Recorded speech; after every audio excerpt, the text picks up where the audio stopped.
আপনারা পাশে একটা ভিডিও দেখছেন, স্ক্রিনে আপনাদের দেখাচ্ছি তার আসল রহস্যটা কি সেটা ফাঁস হয়েছে। ফলে মুখ্যমন্ত্রীর এই দ্বিচারিতা আপনারা পরিষ্কার সব জানতে পারবেন এবং কিভাবে ষড়যন্ত্র তৈরি করেছেন তার সিআইডি নিয়ে সত্য ঘটনাটা পাশের স্ক্রিনের ভিডিওটা ভালো করে দেখুন, সব বুঝতে পারবেন। আমরা আগে বলেছিলাম এর রহস্য একদিন সঠিকটা প্রকাশ হবে, সেই প্রকাশ আপনাদের সামনে করা হচ্ছে, আপনারা সঠিকটা দেখুন। সবাই চলে এসো, এখানে আমাদের এডিএম সাহেব আর এসপি সাহেব আছে। আর একটা চাপাচাপি করে কি রেজাল্ট বের হলো শুনবি না নাকি তোরা? ভিতরে যে চা খাইনি চেপেছি, বুঝলি? বুঝতে পারিনি মনে হচ্ছে। আচ্ছা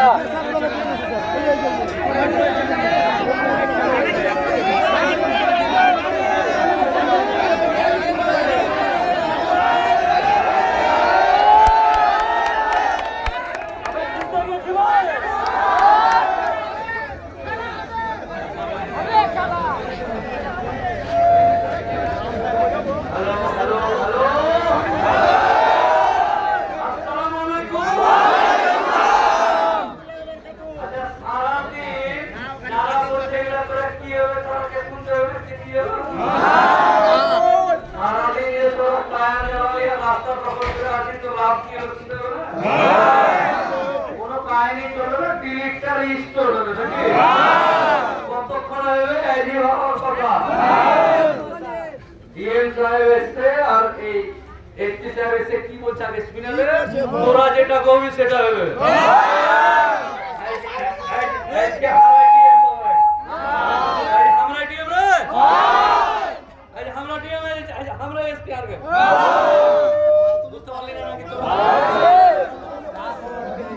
ওই দিককার লোকটি বুঝতে পারেনি নাকি?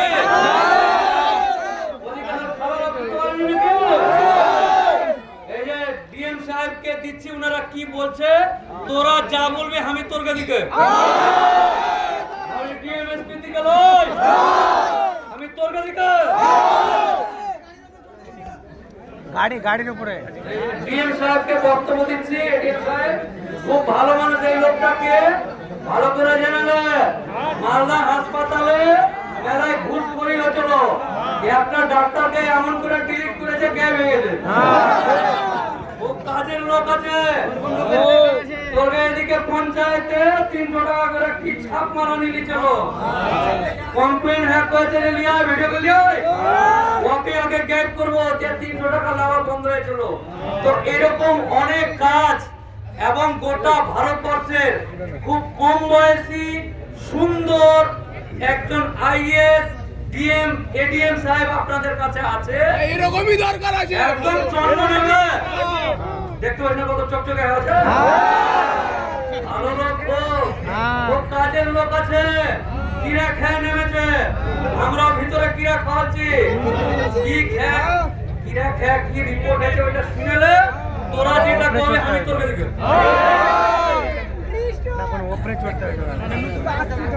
আজকে আপনারা সকাল থেকে অনেক জিনিসগুলো বলেছেন, আমি আপনাদের যা দাবিগুলো ছিল সবকটা নোট করেছি আমার ফোনে। আমি আপনাদেরকে এই সবাই মোবাইল কর, এইটুকু আপনাদেরকে সবাই মোবাইল করে রেকর্ডিংটা কর, তোরা কাজে লাগবে সব রেকর্ডিং করছো। তুমি মাথা চালাও রে, তুমি মাথা সবাই হাত থাকতে লে,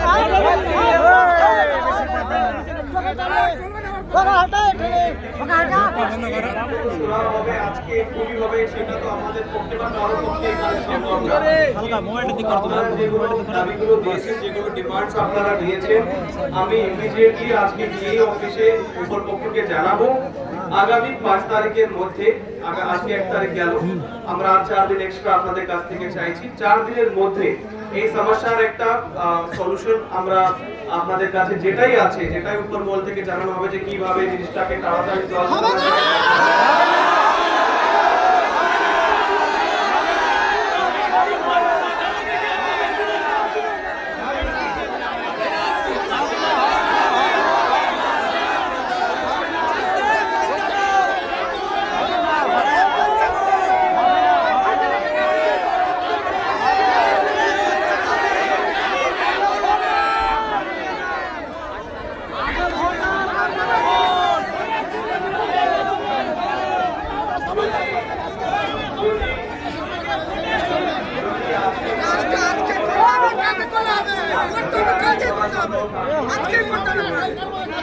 আমরাও আপনাদেরকে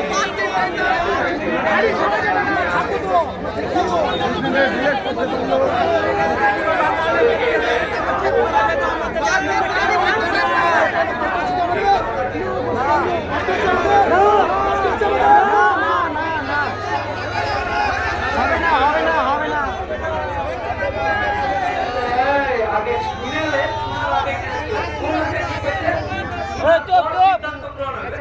আগে একটা এডিএম সাহেব কথা বলছে আগে শুনতে হবে পুরাটি শুন ওইটা শুনা ভালো লাগছে কিনা তোরা যেটা করবি সেটা হবে করছিস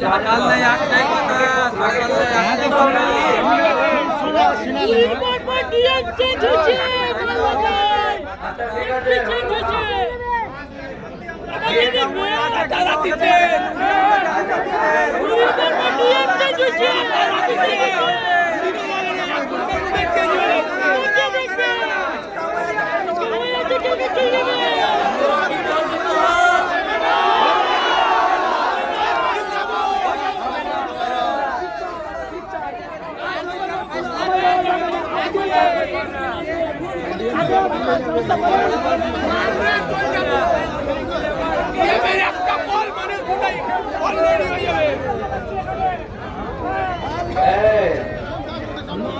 চাইলেও নাম উঠাতে পারবি এই কথা ভালো করে বোঝ তুই চাইলেও উঠাতে পারবি উঠাবে কে উঠাবে উঠাবে কে রে আমরা উঠাবো নিজে উঠে নেবে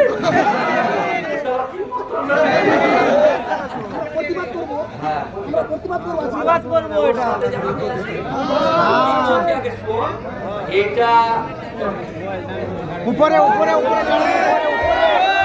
বন্ধুগণ, আপনারা সবাই জানেন কয়েকদিন আগে একটা ভয়ঙ্করী ঘটনা রাজসাক্ষী হয়ে আছে মালদার মোথাবাড়িতে, যেখানে কলকাতা হাইকোর্টের একজন বিশিষ্ট আইনজীবী মোফাক্কিরুল ইসলাম এবং বিশিষ্ট সাংবাদিক ইনসাফ বাংলার একরামুল বাগানি তাদেরকে অ্যারেস্ট করলেন কি বলে? জঙ্গি বলে। তার রহস্যটা কি আমার পরের ভিডিওটা আপনাদেরকে দেখাচ্ছি। সত্য ঘটনাটা উঠে এসেছে। ঘটনার সূত্রপাতে দুটো কথা আপনাদের বলে যাই, তারপরে ভিডিওটা আপনারা পুরোপুরি দেখুন। দেখার পর এই চ্যানেলটাকে বেশি বেশি করে আপনারা শেয়ার করুন, লাইক করুন, কমেন্ট করুন এবং বেশি করে সাবস্ক্রাইবার করুন। সবার কাছে অনুরোধ, সর্বোত্তম মানুষের কাছে পৌঁছে দিন কথাটা। কারণ রাজ্যের যিনি মুখ্যমন্ত্রী, যিনি পুলিশ মন্ত্রী, তিনি কলকাতা হাইকোর্টের বিশিষ্ট আইনজীবী মাননীয় মোফাক্কিরুল ইসলামকে বলছে জঙ্গি। তিনি বলছেন ইনসাফ বাংলার সাংবাদিক একরামুল বাগানকে বলছে জঙ্গি। আমি আজকে বলছি মমতা ব্যানার্জি বাংলাবাসীর কাছে ক্ষমা চান, আপনার সিআইডি ভুল করেছে, আপনারা ভুল করেছেন। কারণ এই মোফাক্কিরুল ইসলাম এবং একরামুল বাগানি সেদিনকে ডিএম এবং এসপি রিকোয়েস্ট করেছে আপনি বলুন, আপনারা বললে অবরোধ উঠবে এবং তাদের মাধ্যম দিয়ে অবরোধ উঠেছে। সেই ভিডিও আপনাদেরকে দেখাবো।